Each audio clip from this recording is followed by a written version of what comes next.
जन्म जन्मांतर के पापों का कैसे मालूम पड़ेगा?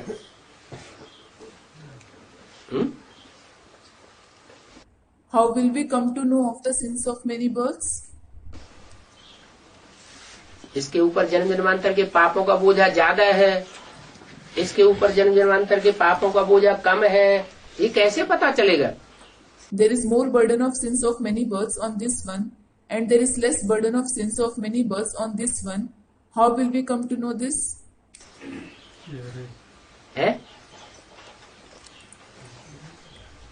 अरे ज्ञान मिला तो खुशी का पारा चढ़ जाना चाहिए या घट जाना चाहिए?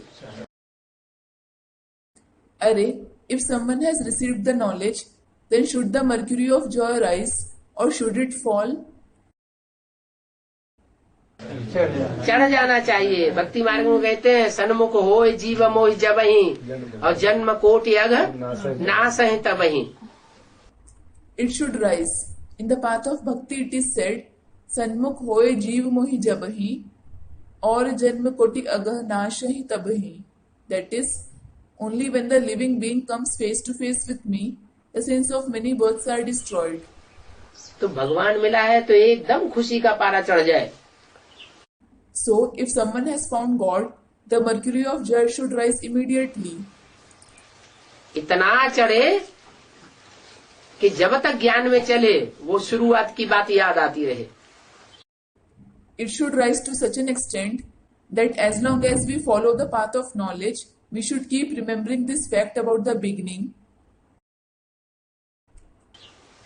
कि पहले जब हम ज्ञान में चले थे तो कितनी खुशी थी। When we had initially started following the path of knowledge, there was so much joy. और अब खुशी कम होती जाती है, कारण तो होगा कोई।